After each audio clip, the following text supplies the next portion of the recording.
Around 8 a.m. on the morning of April 22, 2016, the police in Pike County in southern Ohio received a shocking call. On the other end of the line, the trembling voice of a woman reported that there was blood everywhere. Her breathing was irregular, and she could not provide further details. After a few minutes, she managed to explain what had happened and reported that she had found her brother-in-law and his cousin severely injured. The police immediately drove to the crime scene. As they approached the house, a neighbor asked them to stop because he wanted to give them 2 more addresses of relatives of the victims. He had a feeling that they too had been attacked. At the same time, the woman discovered 2 more people in another house. The death toll began to rise as the officers visited the 3 trailers.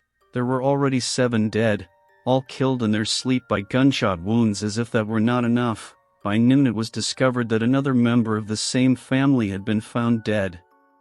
The only survivors were a 3-year-old child, a 6-month-old infant, and a 4-day-old baby.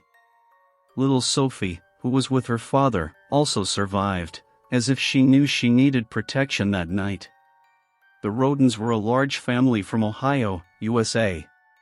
Christopher Rhoden was married to Dana Rhoden, and they had 3 children together, Frankie, Hannah Mae, and Christopher Jor. In 2016, Christopher and Dana were living separately but on the same property on Union Hill Road in rural Pike, Ohio, which they owned. The 40-year-old man worked as a craftsman at the Berg Lake Peak complex owned by the family and lived with his 38-year-old cousin Harry in a trailer. The 37-year-old Dana worked as a nurse aide in a rehabilitation center for youth. She lived with her younger children, who were 19 and 16 at the time, in a trailer 2 kilometers away from her ex-husband. Hannah's 2-year-old daughter Sophie spent most of her time with them. Frankie, now 20 years old, lived in another trailer nearby with his fiancée Hannah. He had a 3-year-old son from a previous relationship and a 6-month-old baby with his new partner. Frankie spent most of his time helping his father on the property. Soon, Kent, Christopher's brother, also joined the family. Like the rest of his relatives, he was a hard-working man and drove to Columbus every day to work. His house was only 15 minutes away from the rest of his relatives. On April 18, 2016, the Rhoden family grew larger with the birth of a new daughter, whose father was unknown. Hannah wanted to find out nothing about it because she had a poor relationship with Jake Wagner, Sophie's father. Hannah believed that all worries about the newborn should stay within her family. She planned to raise 2 little girls alone while working as a nurse aide in finishing school. The relationship between the Rhodens was so good that they even took in Dana's sister, Bobby Jo Manley, into the family because she was unemployed. Christopher offered her a job as an animal caretaker since the property they lived on was very large. Bobby accepted the offer without suspecting that during one of these visits, the most terrible scene imaginable would occur. On the morning of April 22, 2016, at 7:53 a.m., Bobby entered the trailer as she did every day. She immediately noticed that the house was not empty. Inside, Christopher and Gary lay in a huge pool of blood. The woman grabbed her cell phone and dialed the emergency number with a shaky voice, asking them to come to Union Hill Road 47. Then, as if on reflex, Bobby made her way to the house of her other relatives. She knocked on the door, but no one answered. Seconds later, Frankie's 3-year-old son came out of the house. The alarmed woman entered the house and what she saw took her breath away. On the bed lay the lifeless bodies of Frankie and his wife. Next to them lay a 6-month-old baby, alive but bloodstained. While the police were on their way to the crime scene, they were intercepted by a neighbor of the Rhoden family. He urged them to check 2 more nearby houses because there were likely more dead there, and he was right. In the 3rd house, the officers found the bodies of Dana, Christopher Jor, and Hannah, all blood-stained. The only survivor in this house was a little girl who was just a few days old. When the news reached Donald Stone, a relative of the Rhodens, He went to make sure they were safe, but unfortunately, he had also suffered a gunshot wound. Donald called the police and reported that he had found the last body. By 2 p.m., the victims had been found. There were 8: Christopher, Dana, Frankie, Hannah, Christopher Jor, and their daughter Hannah Mae, Kenneth, and Gary. The only survivors were small children who were not touched by the murderers. Little Sophie, who was at her father Jake's house, also survived. Through the examination of the bodies, the investigators were able to reconstruct the crimes. Christopher had a defensive wound on his right arm, leading them to conclude that he was awake when the murderers entered his house. He confronted his attackers but was hit by a hail of new bullets. Harry was shot 5 times. Dana received the same number of shots to the head and neck, some even fired after she was already dead, suggesting that the perpetrators had gone amok. Christopher Jor was shot 4 times in the head, as was Frankie. Hannah was also shot twice in the skull. Kenneth was the only one shot once. All the victims died from multiple shots fired at close range. The investigators estimated that the murderers had fired a total of 32 shots. Apparently, a silencer was used since no one in the area heard anything. Furthermore, all the victims had plastic bags on their arms and various bruises.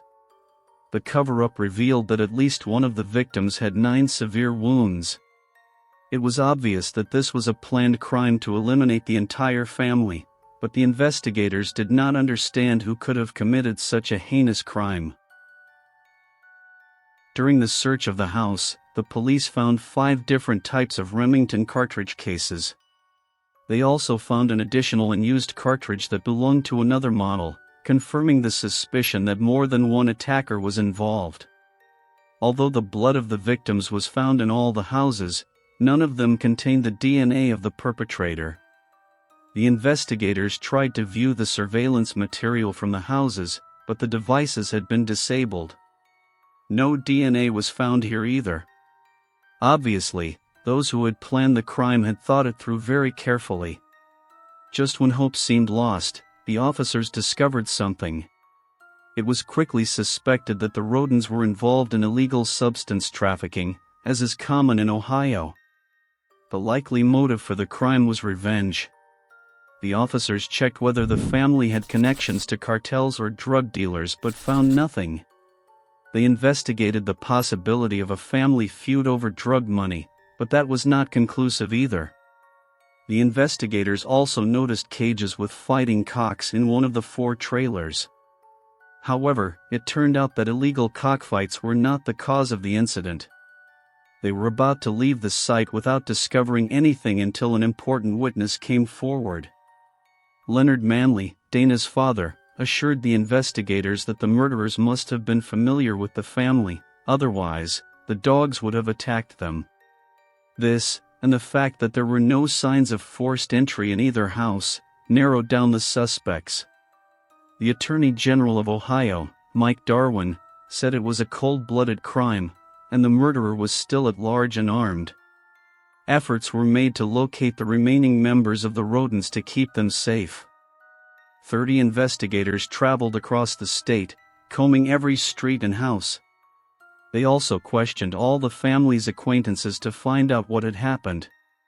This triggered a wave of panic in Pike County, creating such insecurity that a businessman named Jeff Roby offered $25,000 for information that would help the police.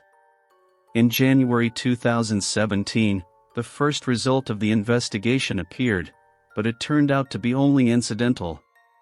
A close relative of the Rhodens named Josh was arrested for drug possession. Months passed, and the police could not even find a motive. They questioned 550 people, collected 1,100 witness statements, and analyzed hundreds of pieces of evidence. On April 13, 2017, the authorities were forced to deliver the hard news. They told the media that they did not have enough evidence to make arrests. However, prosecutor Rob Young said they had some leads that they could not yet release. A few days later, the incident was commemorated for the first time. A fair and a small memorial service were organized, attended by all the authorities. The massacre of the Rhoden family is still being talked about, but after 2 years, only the locals were still interested in the case. Neither the local press nor the sheriff or the prosecutor appeared at the second fair. It seemed as if the largest criminal investigation in the district's history was being forgotten, and that was the case until June, when a very important clue arrived. The words of the prosecutor turned out to be true, and for the first time, he informed the public that he was interested in the Wagner family, to which Hannah's former partner belonged. The focus was on George Wagner III, his wife Angela Wagner, both 47 years old, and their 2 sons, George Wagner IV, 27 years old, and Edward Wagner, 26 years old, known as Jake. They all lived within a 25-kilometer radius of the accident site. The problem was that the Wagners had already traveled to Kenai, a small town in Alaska, by this time. They took little Sophie with them, who had remained in her father's custody after Hannah's death. They justified their departure by saying that they loved the Rhodens very much, and their death had caused them great pain. Rob Young turned to the public for information about the Wagners, but they did not have to wait long for their arrival. Soon they ran out of money and had to move back to Ohio. In preparation for their arrest, the agents found out how the relationship between the 2 families ended in a bloodbath.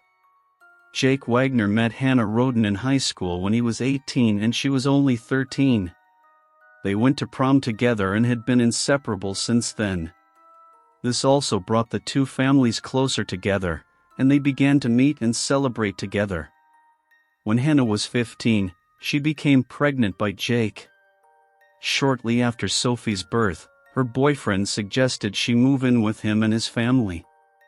He believed that his daughter would grow up in a healthier environment. Hannah did not agree, as she felt it was an attempt to control her, and from then on, it went downhill. Both wanted full custody of the child, and each family fought for their own interests. One day, Jake went so far as to suggest to Hannah that she sign a document granting him and his brother custody. When he saw that she did not comply with his request, Jake began to threaten her. He wrote to Hannah that he would take Sophie away from her by force if necessary. Jake also tried to manipulate her by telling her that if she really loved her daughter, she would know that she should live with him. According to the same reports, the boyfriend believed that the Rhodens might harm the girl. These conversations lasted for 2 years. In March 2015, Hannah decided to end her relationship with Jake because he was abusing her too much.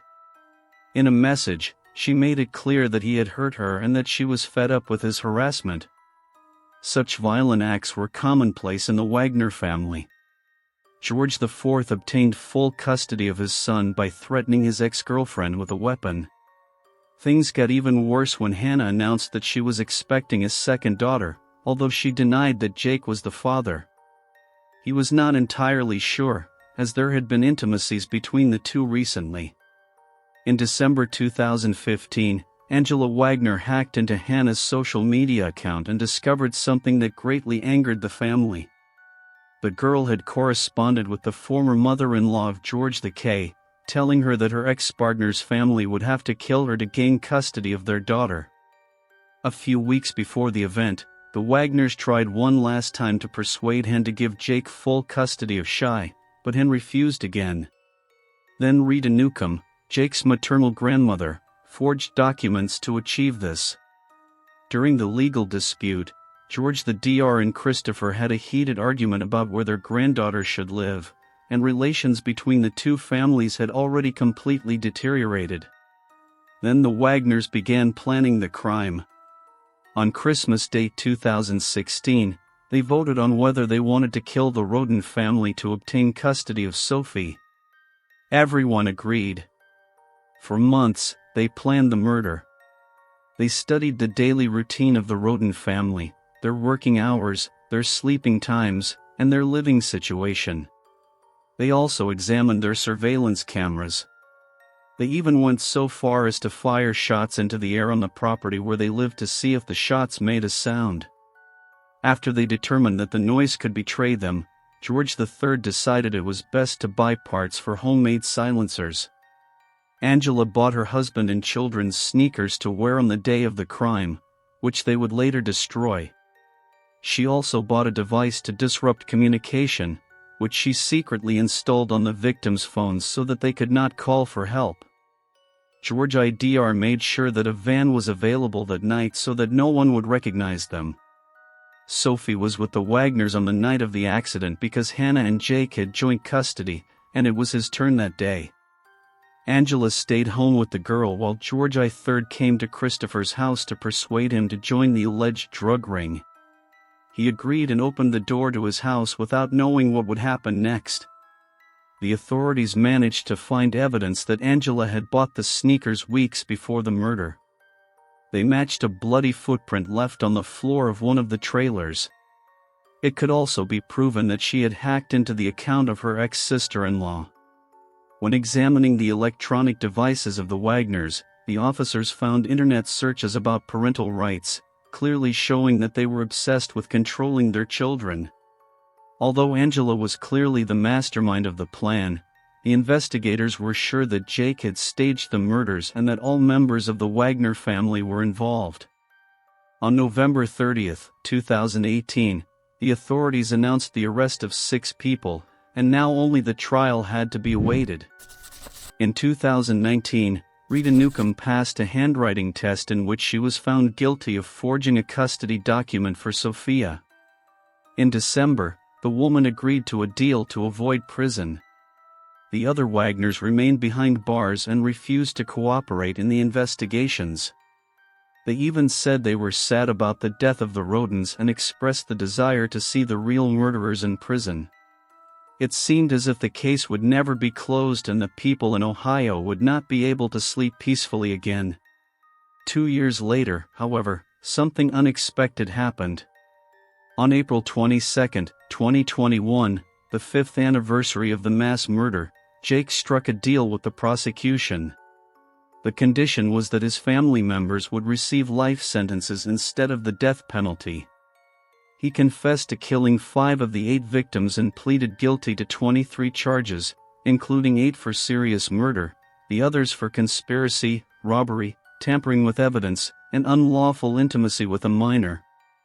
He stated that he felt the need to take Hannah's life to gain custody of his daughter. After he had killed her, he had to do the same with the rest of the Rhodens because he knew they would seek revenge. Yet he showed deep remorse. Jake was sentenced to 8 consecutive life sentences without the possibility of parole. After the trial, he agreed to cooperate with the prosecution in the proceedings against his parents and brother. This led to the discovery of a van that George IDR had specifically bought for the raid and 3 firearms that the family had tried to dismantle to burn. They were buried in cement buckets and hidden behind the pond of the Wagner house. A specialist was able to recover the fragments and determine that the cartridge cases matched those found in the Rhodens' homes. On September 10 of the same year, Angela pleaded guilty to conspiracy to commit serious murder, robbery, and tampering with evidence. In return, the prosecutor dropped the murder charge against her. Angela was sentenced to 30 years in prison. On August 28, 2022, the trial against George Wagner IV began. The prosecution claimed that he was involved in the planning, execution, and cover-up of the murders. The man, however, denied knowing about the deeds before, during, and after the murders.